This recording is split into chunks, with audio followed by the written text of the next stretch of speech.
If you are among the trans community, whether you are here in person or online, I invite you to just be in stillness as the rest of us sing.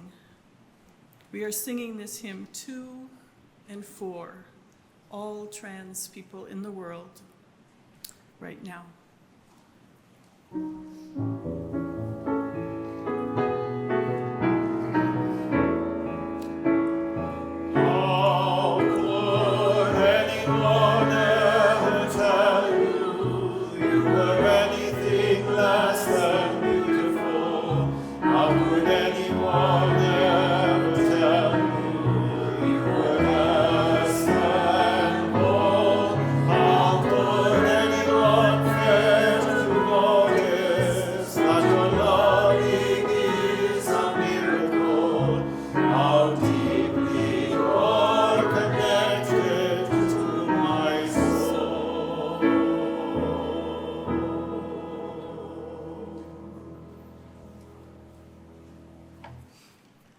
Amen.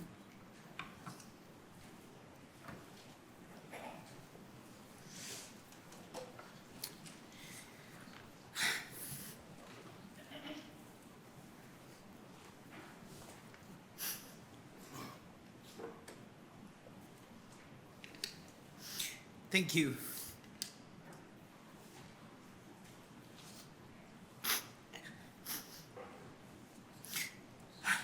When I sat down to write this reflection, I'm sorry.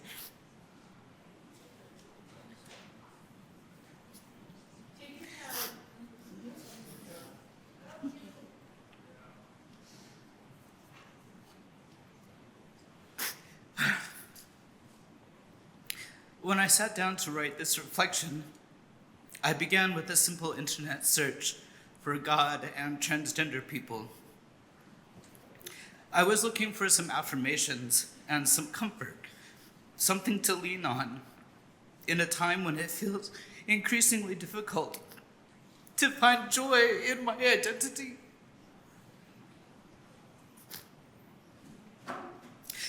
The results I was presented with made my jaw clench and my gut ache. I gasped at headlines decrying transgenderism as a defiance of God's plan. A mistake, an abomination, and a sin. They argue that God makes no mistakes and assert that the form you're born into is the one you must stay in, no matter the discomfort or the pain. They say that there are only two categories, and anything outside of that is unacceptable.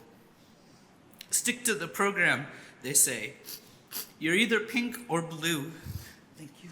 No other hue will do. I know the current hatred towards gender variance is rooted in a rigid, fearful adherence to the idea that there are only two ways of being. This mindset is based on toxic, patriarchal ideas about men and women, aiming to keep people compliant and unquestioning. What it fails to recognize, or is purposely oblivious to, is that human experience, including gender experiences and expressions, are diverse and complex. These variations are not sinful or dangerous, nor a violation of God's plan for us. Because, in a way, those conservative voices are correct. God makes no mistakes. It's just that they don't recognize that these transgender, non-binary, agender identities are sacred, are holy, are divine.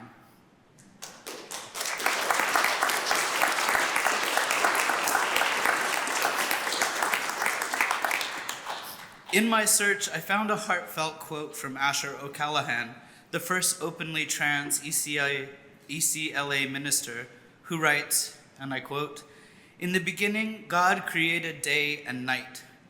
But have you ever seen a sunset?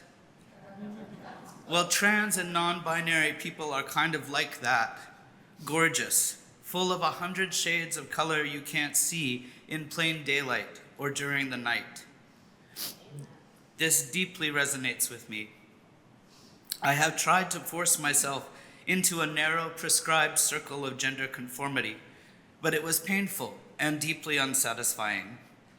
I knew there was more to life than sticking to this narrow view of femininity, and without even trying, I bled out of that rigid circle like a watercolor wash.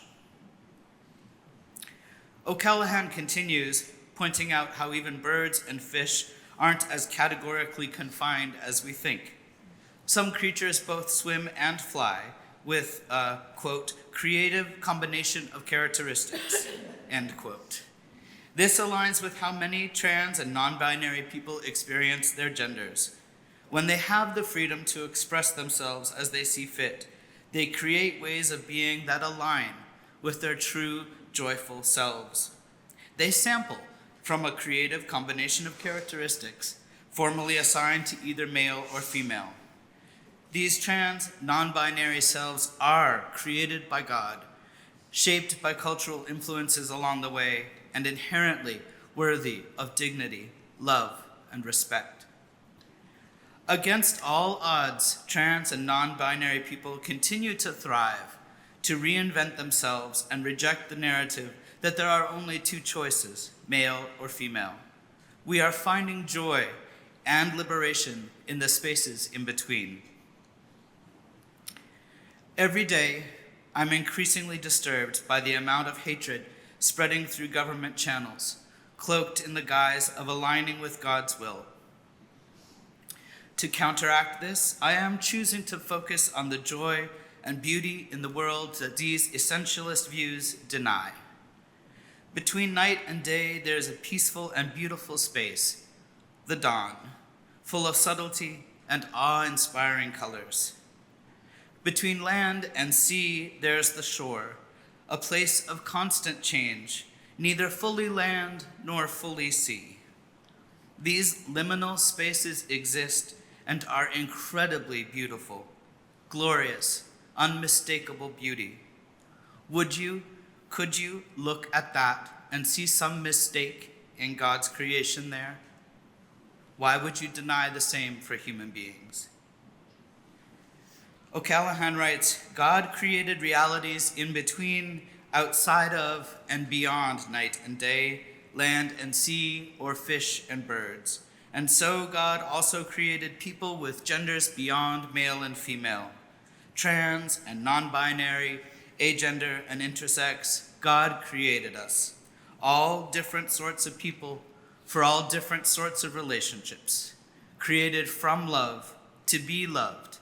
In God's image we live, end quote. In my experience, there is no single way to be a man, a woman, a they, a them, or any other identity. There is no divine decree that there's only one way to be. Between the primary colors of life, there are countless brilliant shades of God's given beauty. And when I find myself bogged down by doubt, afraid, or alone, I am reminded of O'Callaghan's writing, quote, God is still creating you. You are no less beautiful and wild than a sunset or a beach or a puffin. You are loved. You have a place here, end quote. And every day when I get up, I remind myself that I am loved as my full and complete self, free of constraints. All trans and non-binary people are represented in all the hues and shades of God's eternal grace, created in their image. For God makes no mistakes in the shaping, loving, and being of you. And in that I rest, in that I am rejuvenated, and in that knowing I find joy.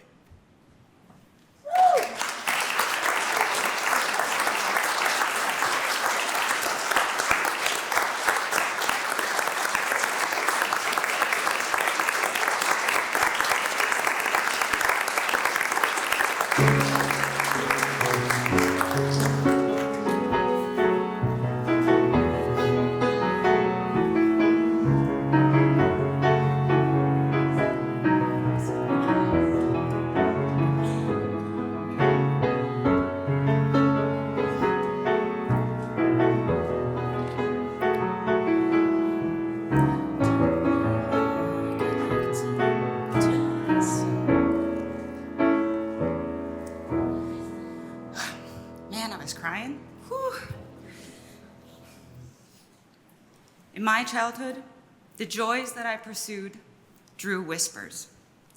Whispers that I was different. I didn't want to skip it. I didn't want to braid my hair or wear dresses. Instead, I climbed the massive pines in my best friend's adjoined yard. We scaled buildings and jumped from roofs. We bombed hills on our skateboards, sketched cars, and ollied gaps under the bridges downtown. Now, if you don't know what I just said, just means we did wildly dangerous things on a 7-inch wide piece of wood rolling on very small plastic wheels. Those were not things girls did. But every one of those things made me feel alive, it gave me a sense of purpose. It was blissful, but being a girl who looked like a boy, played like a boy, acted like a boy in 1998, the year Matthew Shepard died, required brave defenders. Today, I'd like to share with you 2 stories of those brave defenders. Story 1. I stared out the window, escaping the brutal Chicagoland summer in my air-conditioned living room. The dead-end street adjacent to my house waved in the heat. But that didn't stop the neighborhood boys from playing touch football. That best friend I mentioned earlier, Josh, was playing too.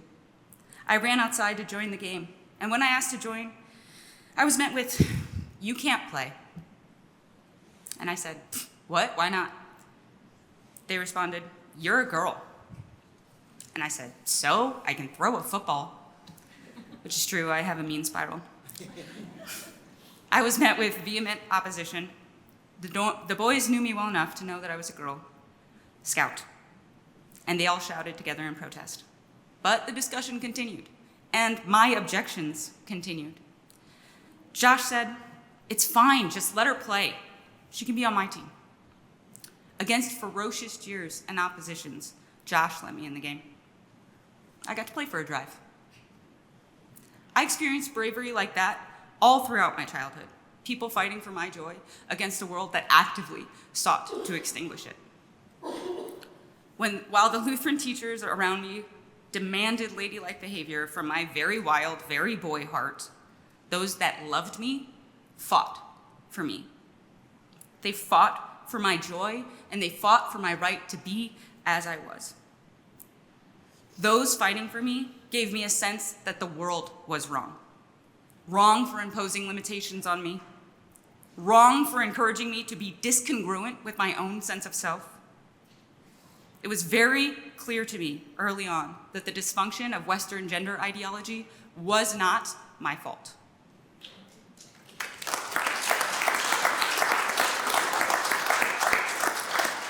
It had nothing to do with me. I'd like to share a story now about the second wave feminists that planted that knowing in my heart. Along with being an avid skateboarder, I was also a rink rat. I spent every weekend at the skating rink. I never tired of turning left and screaming Mambo number 5 at the top of my lungs with all the other middle schoolers.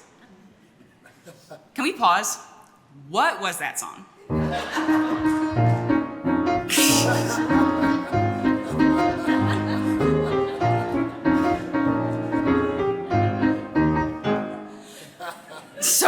So bad. Anywho's ways, one of these weekends, a girl came up to me and asked my name.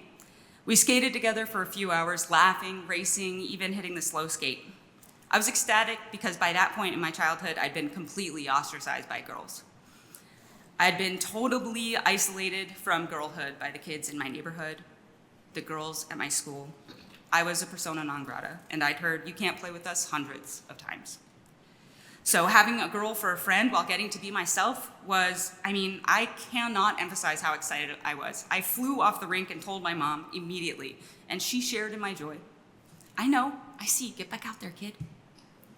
Well, turns out I had reached an age other children were trying their hand at romance. When our moms exchanged numbers, it was clarified that my name was Crystal, not Chris. The other mom launched into a homophobic tantrum that absolutely terrified me. She screamed, why do you let her dress like that? We thought she was a boy. The other mother was clearly appalled that her daughter had been engaging with a girl in such a way. There were other harsher things said, but I'm not going to bring them into the present moment. My mother returned exactly the same level of anger and disgust present in the other parents' attack. She stood up, defended her choices, and ripped into that mom's hateful bias. Yeah. She defended me against the embodiment of the society I was growing up in. She defended my joy, she defended my right to exist, and she made me feel seen.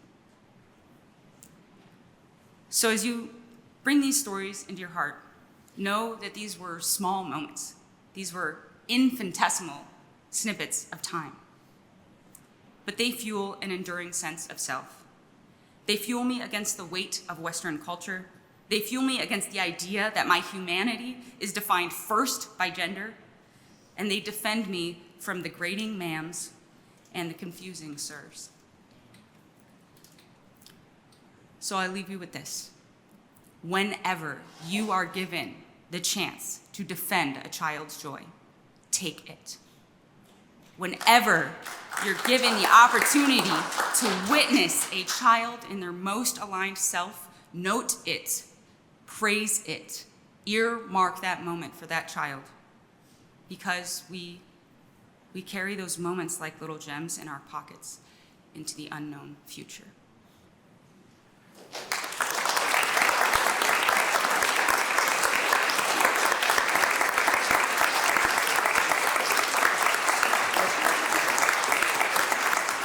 Thank you.